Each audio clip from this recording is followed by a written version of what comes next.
Merhaba arkadaşlar, Ören Hanım YouTube kanalıma hoş geldiniz. Bugün size iki şiş çok hoş, çok güzel bir atkı modeli anlatacağım. Bere atkı modeli olarak kullanabilirsiniz. Bebek battaniyesi yapabilirsiniz. Kendi kıyafetlerinize, çocuk kıyafetlerine uyarlayabilirsiniz. Harika bir model. Desenimiz Selanik deseni arkadaşlar. Selanik deseni ama böyle top şeklinde büzdüreceğiz. Çok hoş, çok güzel olacak. Kesinlikle tavsiye ederim. Örmesi de çok kolay. Selanik'i kolay teknikle öreceğiz arkadaşlar. O yüzden dediğim gibi çok kolay örmesi. İp olarak orta kalınlıkta bir örgü ipi kullanacağım. Şiş olarak da 3 numara şişle öreceğim. Modelimiz 10 ilmek ve katlarından oluşuyor. 10 ilmek ve katları artı 1 ilmek fazla atarsanız tam denk düşüyor. Başta ve sonda hırka yapmak isterseniz, ne örmek isterseniz, kaç ilmek olmasını istiyorsanız o kadar fazla ilmek atarak başlayabilirsiniz. Hazırsanız şöyle ipimi alayım. Evet, şunu söylemeyi unuttum arkadaşlar. Şöyle burgu aparatı kullanabilirsiniz büzdürmek için Selanik ilmeklerini. Şöyle iki ucu açık, böyle iğne de kullanabilirsiniz. İki ucu açık şiş de kullanabilirsiniz. Patik şiş de kullanabilirsiniz.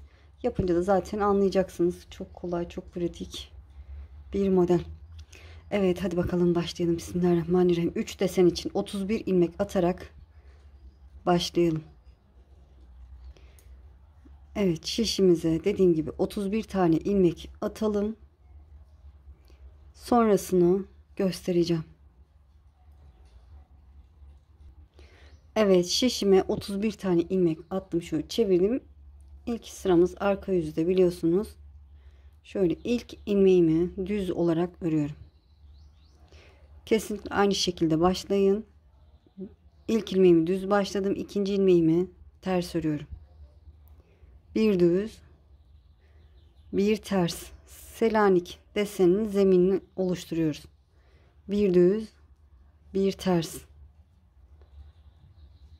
Bir düz, bir ters. Evet, bir düz, bir ters örerek sıranın sonuna kadar gelelim.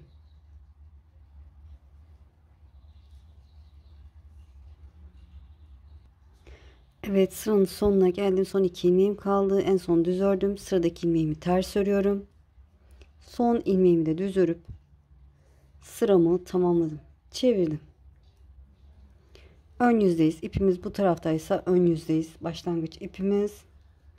Selanik desenine başlayalım.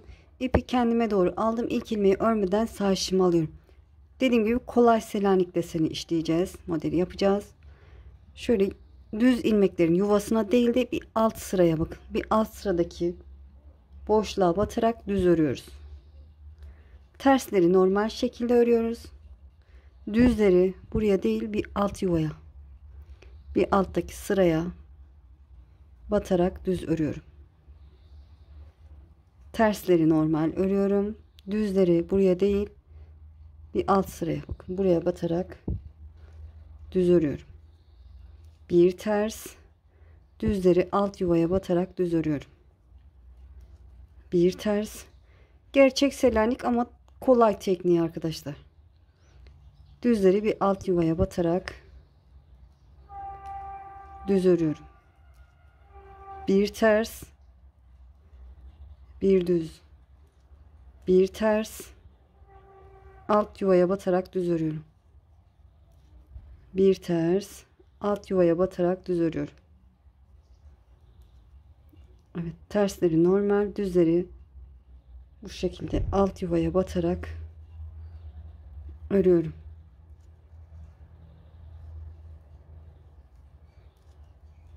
Bir ters, düzleri alt yuvaya batarak örüyorum.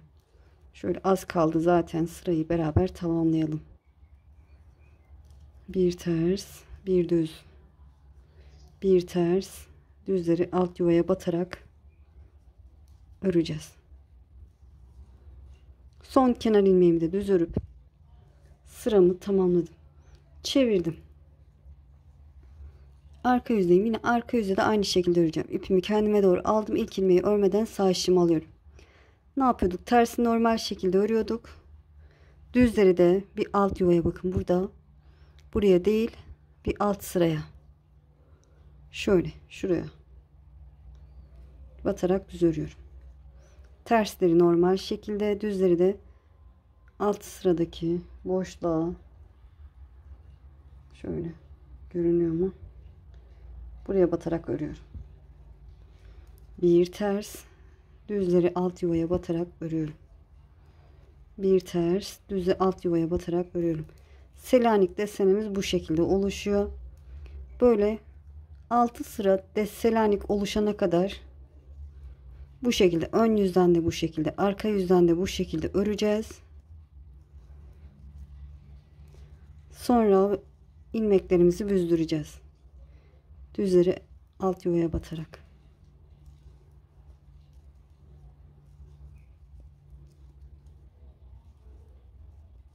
Evet, tersleri normal. Son kenar ilmeğimi de normal şekilde örüyorum. Çevirdim. İlk ilmeğimi, ipimi kendime doğru alıp örmeden sağ şişimi aldım. Karşımda düz ilmeğim var. Yine alt yuvaya batarak örüyorum. Tersi normal şekilde, düzleri alt yuvaya batarak örüyorum.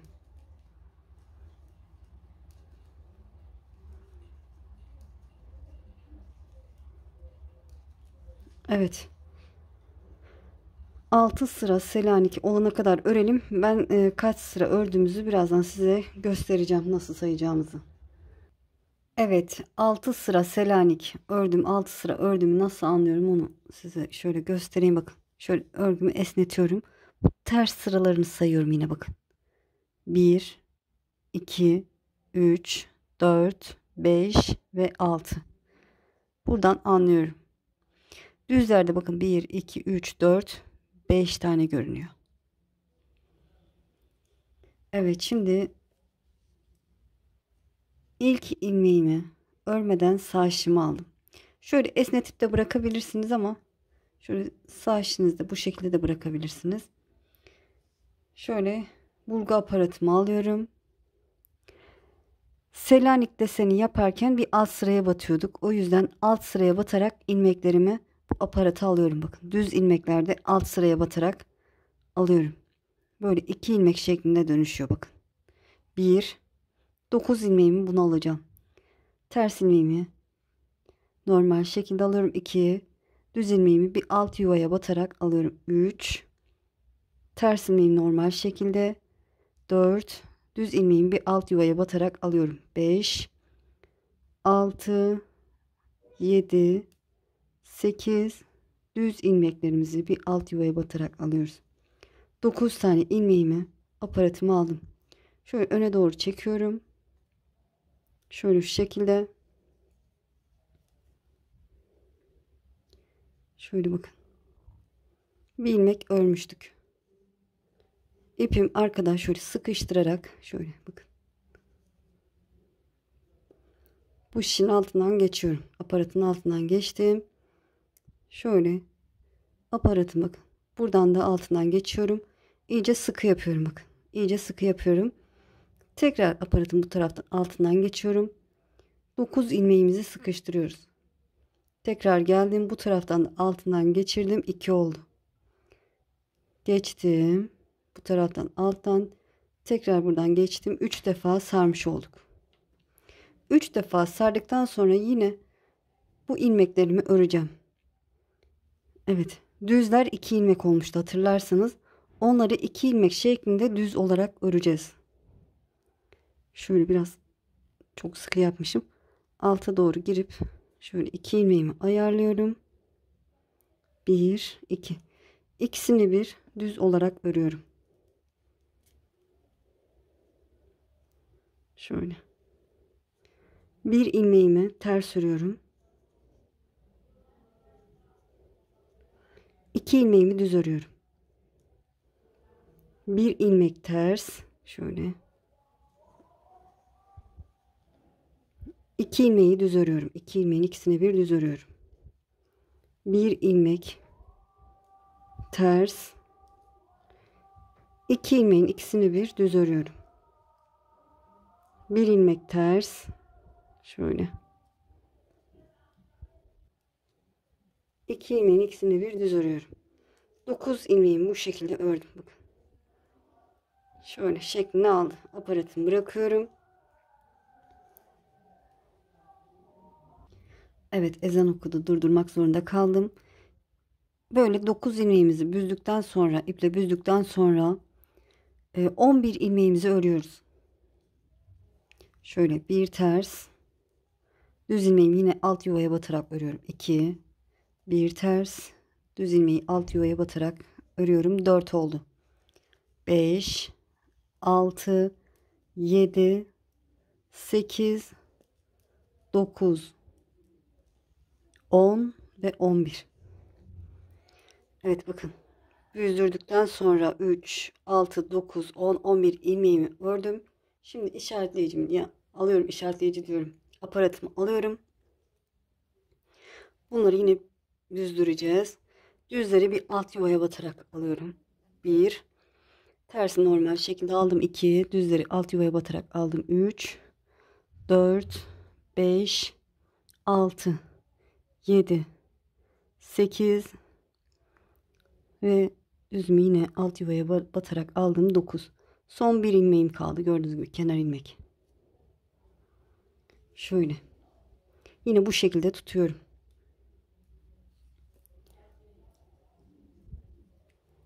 Şöyle. Şöyle tutuyorum. Alttan geçirdim.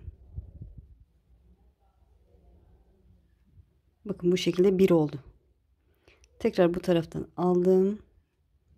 Arkaya aldım 2. Bu taraftan aldım. Arkaya aldım 3. 3 defa sarmış olduk. Ve ilki düzdü hatırlarsanız. O yüzden 2 ilmeğin ikisini bir düz örüyorum.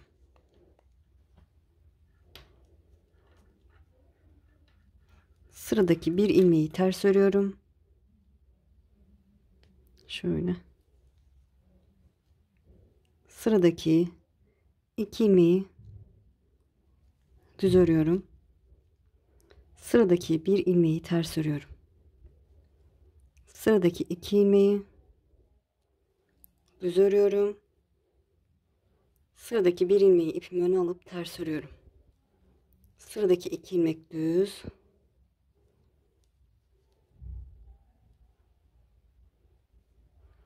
Böyle benim gibi çok sıkı yapmanıza da gerek yok arkadaşlar. Çok sıkı yapıyorum sanırım ben. Sıradaki bir ilmeği ters. Evet, sıradaki 2 ilmeğimi şöyle şunu alayım, kenardan çıktı. Sıradaki 2 ilmeğimi de son 2 ilmeğimi de düz ördüm. Son kenar ilmeğimi de düz örüp şöyle sıramı tamamladım. Evet. Şimdi ne yaptık? İlk 9 ilmeğimizi, bir ilmekten sonra 9 ilmeğimizi büzdük. Sonra 11 ilmek ördük. Diğer 9 ilmeğimizi büzdük. Bir sonraki büzgü sırasında şöyle burada bir tane ters bırakacağım. Burada da bir ters bırakacağım. Ortadaki 9 ilmeği böyle büzeceğiz arkadaşlar. Şöyle çevirdim. Arka yüzdeyim. Örgüme devam ediyorum. Desenimizi verdik. İlk ilmeğimi örmeden aldım. Tersi yine normal şekilde örüyorum. Düzleri bir alt yuvaya batarak örüyorum. Tersleri normal şekilde, düzleri alt yuvaya batarak örüyoruz. Selanik örgü. Kolay Selanik. Bir ters, düzleri alt yuvaya batarak. Bir ters, düzleri alt yuvaya batarak. Bu şekilde şöyle son tersimi de tellenmiş. Evet, ters normal şekilde, düzleri alt yuvaya batarak örüyorum. Böyle devam edeceğiz. Yine 6 sıra Selanik deseni olacak. Ondan sonra ortadaki 9 ilmeğimizi düzdüreceğiz. 6 sıra ördüğümüzü nasıl anlayacağız? Size birazdan ördükten sonra size göstereceğim. Tersleri normal, düzleri alt yuvaya batarak. Böyle her iki yönden de bu şekilde örelim. Sonrasını göstereceğim. Evet, büzdükten sonra 6 sıra Selanik olana kadar ördüm. 6 sıra ördüğümü nasıl anlayacağım? Bakın burada büzmüştük hatırlarsınız. Burası. Burada boşluk oluşmuş. Bakın. Şurada oluşan boşluktan sonraki ters sıralarını sayıyorum. 1, 2, 3, 4, 5, 6. Buradan anlıyorum ki 6 sıra örmüşüm. Bu taraftan da sayalım. Şöyle fikir olsun. Bu taraftaki boşluk bakın burada. Ondan sonraki sıraları sayıyorum. 1, 2, 3, 4, 5, 6. Evet. Ön yüzdeyiz. Başlangıç ipimiz burada. Oradan anlıyoruz. Bir de alt kısım düz. Ondan anlıyoruz. İlk ilmeğimi örmeden aldım. Dediğim gibi ortadaki 9 ilmeği düzdüreceğiz bu sefer. Modelimiz kayacak. Yine düzleri bir alt yuvaya batarak örüyorum. Bir ters, bir düz, bir ters, bir düz, bir ters, düzleri alta batıyorum. Bir ters, bir düz. 10 ilmeği ördük. Şöyle bakın. Şuradan anlıyorum ki bu son büzdüğüm ilmek. Onun yanına bir tane de ters örüyorum. Bu aradaki ilmeğimiz olacak. Bir ters ördükten sonra aparatımı alıyorum yine. Düzleri bir alt yuvaya batarak alıyorum. 1, tersi normal şekilde 2, düzleri alt yuvaya batarak alıyorum. 3, 4, 5, 6, 7, 8 ve 9. Şöyle ittiriyorum. Düz olsaydı daha iyi olurdu ama sorun olmaz arkadaşlar. Patik işiyle de yapabilirsiniz. Evet, yine şöyle şu şekilde tutuyorum. Böyle sarıyorum. 1, alttan aldım, sardım. 2, alttan aldım, sardım. 3 defa sardıktan sonra şöyle şuraya geçmiş. Hatta tersi bırakmışım ben yanlışlıkla. Evet. İlk 2 ilmeğin ikisini bir düz olarak örüyoruz. Şöyle 1, 2. İkisini bir düz ördüm.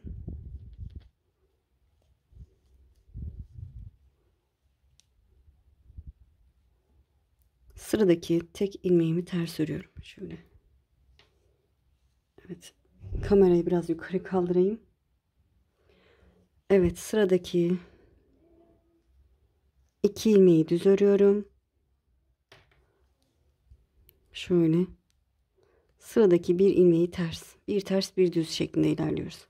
Sıradaki 2 ilmeği düz örüyorum. Sıradaki tek ilmeği ters örüyorum. Sıradaki 2 ilmeği düz ördüm. Sıradaki tek ilmeği ters ördüm. Sıradaki 2 ilmeği düz ördüm. Bu şekilde 9 ilmeğimizi ördük. Aparatımı bırakıyorum yere. Böyle balon şeklini aldı. Sonra bir ters, düz ilmeği yine alt yuvaya batarak örüyorum. Yoluma devam ediyorum. Bu sırada sadece ortadaki 9 ilmeğimizi vurduk. Burayı da 6 sıra örünce ondan sonra hem baştaki 9 ilmeği hem de sondaki 9 ilmeği düzdüreceğiz.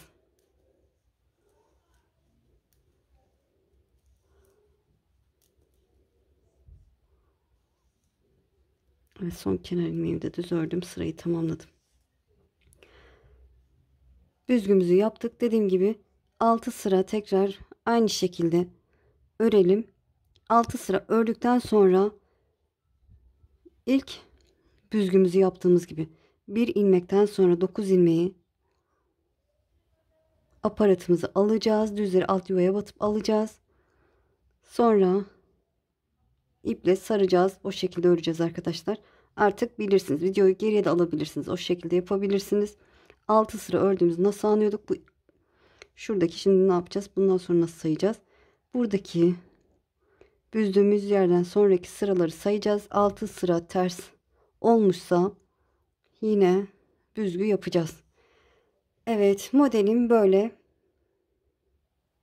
Bu şekilde size büyük parçada yaptım. Onu göstereyim. Şöyle bakın. Burada da 4 desen çalıştım. Çok hoş, çok güzel. Çocuklar için atkı örmek isterseniz 5 desen çalışabilirsiniz. 51 ilmek atarak başlayabilirsiniz. Yetişkinler için 7 tane desen de yapabilirsiniz. Hani çünkü şöyle aynı desenler kenarda dursun. 7 desen iyi olur diye düşünüyorum. Tabii ipinizin kalınlığı, inceliği de önemli. Küçük çocuklar için 3 desen de yapabilirsiniz. Bu şekilde çalışabilirsiniz.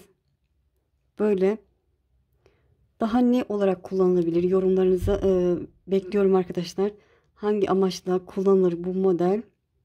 Fikir olur diğer arkadaşlarımıza yazarsanız sevinirim.